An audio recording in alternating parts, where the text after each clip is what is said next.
आज आमे बनैबा खरा दिने पखाल संगकु गरमा गरम आलू मसला फ्राए रेसिपी। एहाकु आपण माने पूरी परडा भात रुटी जहा संगरे भी खाई परिबे। जय जगन्नाथ। आपण मानकु श्वेता किचन को स्वागत। तेबे चलंतु देखिनेबा आजिर रेसिपी। ता पाई मु 4टी आलू नेइछि। आलू को चोपा काढ़ी भलरे धोईकी नेइछि। 2 फाळ करि नेइछि। एबे गोटिए प्रेशर कुकर रे आलू को देई अल्प पानी देई लिड को बंद करी गोटे हुइसिल हाई फ्लेम रे 2टी हुइसिल लो फ्लेम रे 3टी हुइसिल देबा। प्रेशर रो गैस गला परे आलू को बाहर करिबा। आलू को छोटो छोटो पीस रे काटिकी रखिबा।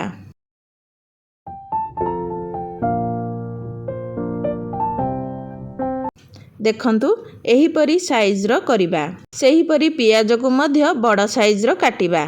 टमाटो को मध्य सेही परी काटिकी देबा। भृसंग पत्र स्वाद अनुसार लूण, गोटे चामच चिकन मसला, हाफ चामच हळदी गुंड, हाफ चामच रेड चिली पाउडर, चाउल गुंड 2 चामच देई हाथ रे गोळेई नेबा।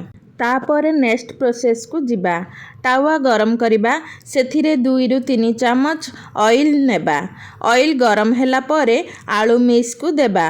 आपण जदि मो चैनल रे नुआ अछंती तेबे चैनल को सब्सक्राइब करि नियंतु आउ बेल आइकन को प्रेस करिबा भूलंतु नाही मो वीडियो रो नोटिफिकेशन प्रथमे पाइबा पई। तेबे आलू मसला को स्प्रेड करी टावा रे देबा। तापर एपट सेपट करी फ्राए करि नेबा। गोटे पटे साइड फ्राए हैला परे अन्य पटे लेउटेइबा। एही परी एपट सेपट करी फ्राए करिबा।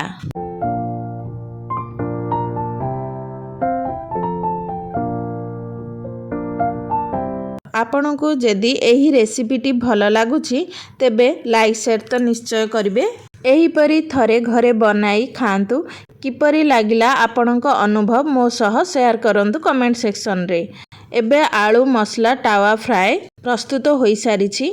गरमा गरम सर्व करिबा। रहुछि धन्यवाद।